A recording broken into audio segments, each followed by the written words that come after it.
familia, también pueden encontrar el contenido en Spotify, Amazon Music y Apple Podcast. Les dejaré los enlaces en la descripción y en los comentarios. Sin más, comenzamos. Hola a todos, me alegra ver que a varios les interesó la entrevista a esta mujer tan amable, sobre su experiencia tan peculiar de sus vivencias con un poltergeist, así que el día de hoy, les traigo la segunda y última parte de la misma. Entrevistadora, buenas tardes señora. Isis, buenas tardes hija. Entrevistadora, el día de hoy, vengo para continuar la historia sobre el poltergeist. Isis, claro linda, estoy lista para tus preguntas. Entrevistadora, gracias, bueno, la última vez que estuve aquí, me dijo que a su hermana María le pasaban cosas por separado y que ella jamás aceptó del todo que esta cosa la seguía. ¿Me podría dar algún ejemplo? Isis, claro, lo que se me viene a la mente es cuando mi hermana se fue con su esposo, mis padres no lo aprobaban, era un buen hombre, pero no venía de una familia tan acomodada como la nuestra, por lo que, mamá le dijo que si hacía eso, se olvidara de toda la familia y de su apoyo. María no era la clase de persona a la que le gustaba que le digan qué puede y qué no puede hacer, por lo que se fue con él ese mismo día. Ambos se mudaron a una vecindad antigua en otra ciudad. Era un nuevo comienzo para ellos. Sin embargo, al entrar María me contó que sintió esa sensación de presagio y un poco de claustrofobia a pesar del tamaño enorme de la vecindad. Su esposo también compartía esa sensación de presentimiento. Ambos se cuestionaron algunos espacios especialmente fríos que necesitaban en algunos sitios y la vibración que producían. Sin embargo, no tenían mucho dinero y era lo único que podían pagar en ese momento. María me contó que en víspera de Día de Muertos, ella y su esposo estaban en el proceso de desempacar las cajas con sus pertenencias. Ambos estaban hablando sobre dónde sería el mejor lugar para poder hacer el altar para sus difuntos y asimismo hablaban de que su presupuesto era limitado y que no podrían poner todo lo que querían, cuando de la nada, veladoras, flores de cempasúchil, fruta e incluso pan de muerto, comenzó a caer como si estuviera lloviendo dentro de su cuarto. María afirma que cuando volteó al techo, era como si las cosas se materializaran de la nada. Entrevistadora, vaya, realmente es fascinante, no solo el poder que este ente tenía, sino el particular interés que éste tenía por complacer cada deseo o necesidad de su hermana María. ¿Cree que fuera algo parecido a su ángel de la guarda? Isis, no lo sé, me refiero a que si lo fuera, pienso que debió concentrar sus poderes para cuando realmente hicieran falta y no para hacer que lloviera pan de muerto. Entrevistadora, ¿a qué se refiere? Isis, María tuvo un aborto espontáneo, la cual la dejó estéril. Ese fue un golpe muy fuerte para todos en la familia, pero en especial para ella y eso en serio la afectó. Eso me recuerda a una situación, aunque no sé si está directamente ligado con el poltergeist o solo se trata de la conexión que María tenía con lo paranormal aquella noche. La fatiga por fin la venció y casi de inmediato María entró en un sueño profundo y en algún punto de María soñó a su hijo muerto, dijo que estaba disfrazado de pequeño fantasma, ya sabes, eso de ponerse una sábana encima y 2 agujeros en los ojos y que seguía la costumbre de poner el altar del Día de Muertos, en su sueño. Escuchó que un bebé lloraba, el pequeño vestido de fantasma la miraba y le decía, «Mamita, debes alejarte de aquí antes de que ella te encuentre». Ella empezó a preguntar lo que quería decir, pero simplemente se dio media vuelta y se perdió entre la oscuridad de su sueño. Mientras más se alejaba el niño, más fuerte se escuchaba el llanto del bebé. María llamó a su hijo, pero él ya no estaba. Despertó sobresaltada, por sus mejillas rodaban las lágrimas, miró a su buró y se percató que el reloj estaba junto a él, marcaba las 3:17 de la mañana. De pronto lo escuchó, un bebé estaba llorando. Eso no era un sueño, pero de inmediato pensó que de ser real, ¿de dónde venía el llanto? Eso la envolvió en un temor helado, un miedo que pudiera parecer otra quiebra nerviosa por su estado. Con mucha cautela se levantó para investigar la dirección donde provenía el llanto, caminó por el corredor oscuro envuelta en un trance, el sonido le llevó hasta la puerta del cuarto donde rentaban. Era como si el bebé estuviera en el patio de la vecindad. María me contó que aunque quería abrir, algo dentro de ella le decía que no debía hacerlo, así que solo se quedó congelada por el miedo que esta situación le causó. Entrevistadora: ¿había alguien de quien huir como le advirtieron en el sueño? Isis: sí, después de ese día, María no podía estar en paz, así que se pusieron a buscar y encontraron otra vecindad, ligeramente más cara, pero donde se sentía segura, y años después, se enteró de que la vecina que estaba pegada a ellos, enloqueció y se metió a una casa, en donde atacó a la familia y le quitó la vida al padre de familia con una daga. Siempre ha dicho que su hijo la salvó. Entrevistadora: ¿nunca pensaron que el poltergeist pudo tener algo que ver? Ya sabe, con el aborto. Isis: como dije antes, María nunca aceptó del todo que esa cosa parecía tener cierto interés por ella, por lo que nunca mencionó nada. Una vez un miembro de la familia dijo que quizás esa cosa no pudo frenar el aborto, pero tal vez los eventos como los llantos de bebé, los sueños con su hijo no nato, entre otros eventos, pudo ser una de las formas que él tenía para darle lo que quería. Entrevistadora: ¿entonces no fue lo único que pasó relacionado con el bebé? Isis: por supuesto que no. La vida de mi hermana estuvo marcada por estos eventos hasta su último día. Recuerdo una Navidad, María hacía preparaciones para su primera Navidad en su nuevo hogar, puesto que con mucho esfuerzo, su esposo y ella habían conseguido rentar una casa para ellos solos, cuando estaban haciendo algunas decoraciones. María y su esposo dijeron en broma que debían invitar a un exorcista. Recuerdo que nosotros llegamos por la tarde, porque íbamos a pasar las fiestas con ellos, y mientras desenredaban las luces navideñas, mi mamá les dijo que se veían muy viejas y que no eran seguras, pero María no hizo caso y las colocó igual. Ese día nos fuimos a dormir y en algún momento de la madrugada, María estaba profundamente dormida cuando algo la despertó. María cuenta que fue como si un bebé se subiera arriba de ella y le acariciara el rostro con sus pequeñas manitas, pero al abrir los ojos no había nadie, aunque sí percibió algo. Un olor a plástico quemado, y al encender la luz, rápidamente se dio cuenta de que la casa se estaba llenando de humo. Con rapidez salió de su habitación solo para encontrarse con el árbol de Navidad envuelto en llamas. María gritó para alertar a todos, y cuando todos nos despertamos, ante la mirada perpleja de todos, el árbol se congeló.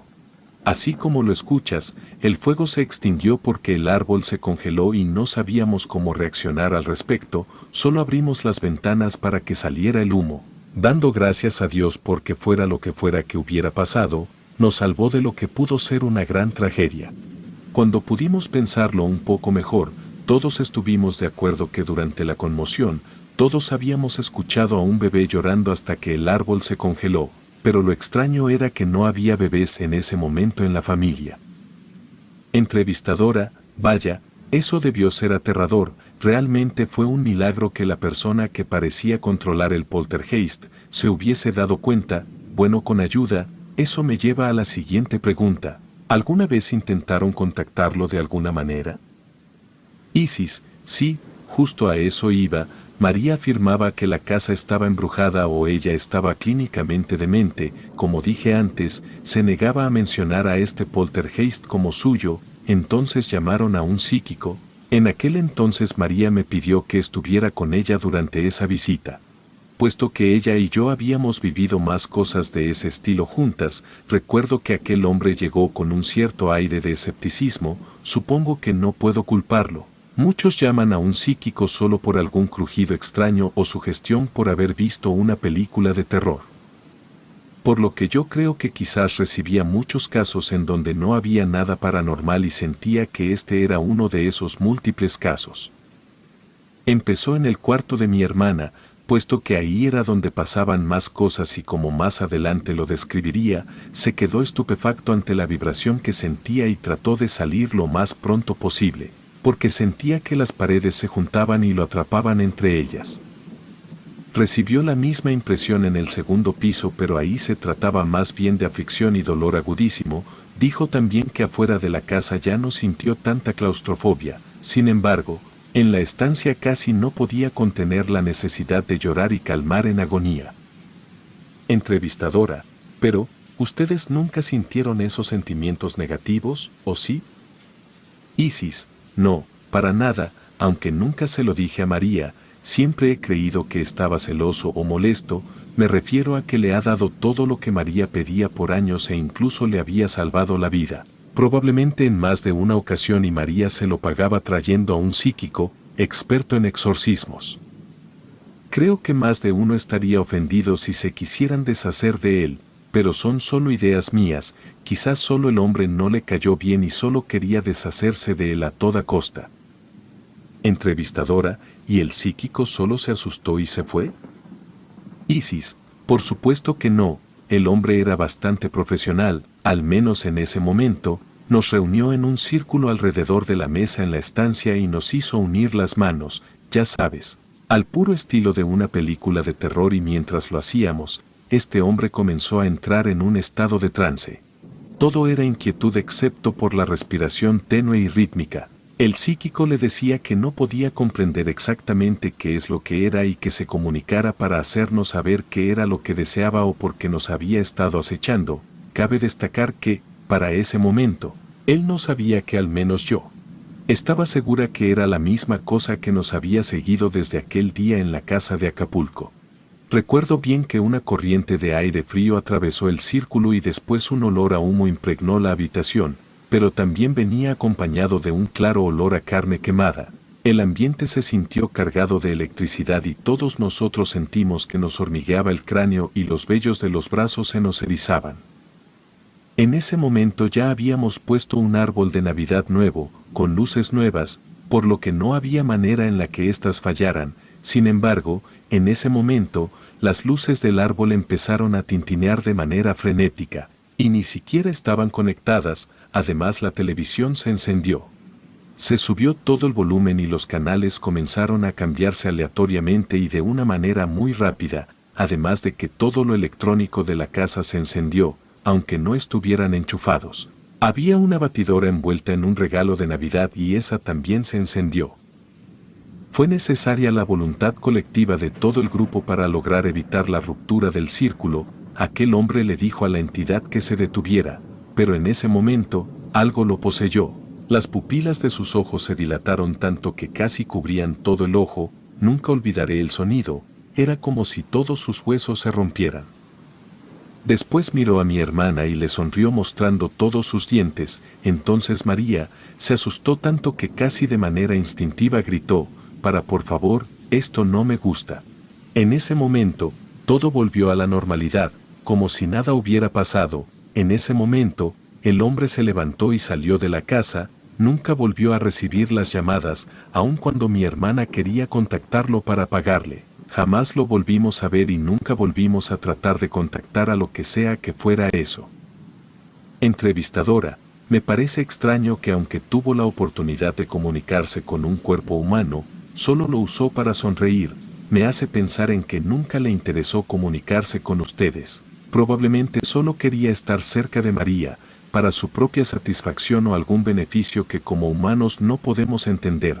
Después de ese día, el poltergeist no se volvió violento, hostil o algo por el estilo. Isis: pues realmente no, volvió a comportarse como siempre, o eso es lo que María dijo. Esto es algo un tanto cómico, pero igual tiene que ver con el tema, y es que después de algunos meses, tanto María como su esposo entraron a trabajar a una fábrica en donde hacían pantalones y ahí trabajaba una mujer llamada Francisca, la cual digamos que comenzó a coquetear con el esposo de María y por supuesto que María se terminó enterando y tuvieron muchos problemas por esta mujer, ya que aunque su marido le afirmaba a María que nunca había correspondido a tales coqueteos, María no estaba del todo segura. En una ocasión, mientras María estaba trabajando en lo suyo, podía sentir que esta mujer, la cual estaba casi al otro lado de la habitación, la cual estaba llena de máquinas de costura, estaba hablando mal de ella, puesto que cada vez que volteaba a verla, ésta le daba una sonrisa maliciosa y le murmuraba algo a la costurera de al lado. Esta la estaba molestando demasiado, pero no podía hacer nada al respecto, cuando de la nada, una de las cubetas que usaba para trapear, salió volando y la golpeó en la cabeza. Fue tan extraño, No solo porque nadie podía culparla, puesto que la cubeta estaba en un armario lejos del área de máquinas de coser. Además de eso, se movió de una manera muy irregular, pues después de golpearla y abrirle la frente, la cubeta voló hacia arriba y cayó en su cabeza, cubriéndola. Tuvo que ausentarse el resto del día.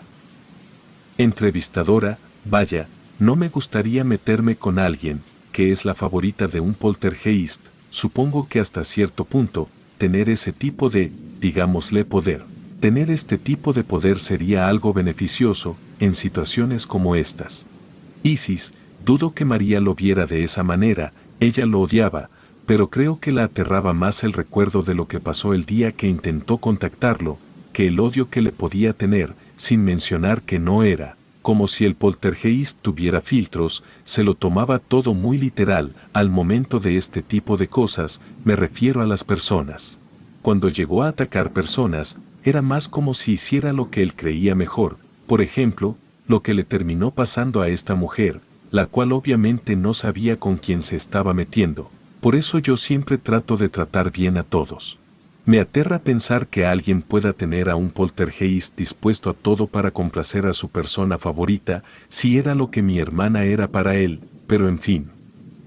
Esta mujer siguió coqueteando con el esposo de María y además de eso, inventaba muchos chismes de María y en una ocasión, había corrido el rumor de que María se estaba acostando con el supervisor y esto ocasionó que por poco fuera despedida de ese trabajo y María me contó que mientras hablaba con una de sus amigas del trabajo, le dijo que deseaba que Francisca se quedara muda al menos un día y apenas terminó de decir eso, empezó una conmoción, primero pequeña, pero rápidamente empezó a surgir el pánico en la fábrica. Francisca se estaba ahogando, pero no con comida. La boca de esta mujer estaba llena de cremalleras, de las que usaban para los pantalones. Era algo muy grotesco de ver, pues parecía que entre más las escupía, más aparecían de la nada en su boca. Al parecer fue desde la garganta, lo cual la lastimó a tal punto que no solo quedó inconsciente por la falta de aire en ese momento, sino que después se enteró de que se había lastimado las cuerdas vocales y le tomaría mucho tiempo volver a hablar. Entrevistadora: eso suena como algo muy impresionante de ver. Puedo comprender por qué lo sentía como una especie de maldición. Me gustaría hacerle una última pregunta y perdón por la indiscreción. Si piensa que no es prudente, no tiene por qué contestar, pero por lo que me ha contado a lo largo de la entrevista, María era mucho menor que usted y por desgracia, al día de hoy, ella ya no está en este mundo, así que, ¿cree que su muerte tuvo algo que ver?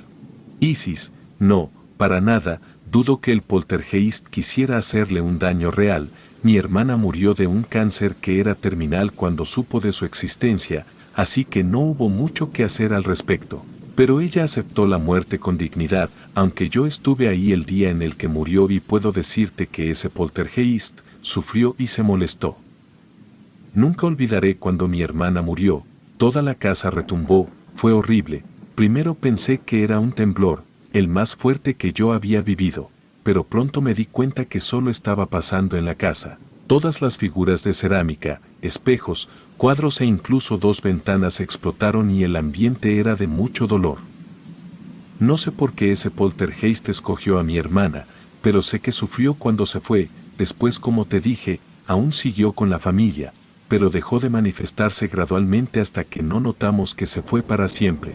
Entrevistadora: muchas gracias por la entrevista. Isis: de nada, hija, me alegro contarlo, hacía mucho que no pensaba en esto. Relato escrito y adaptado por Lisa Hernández.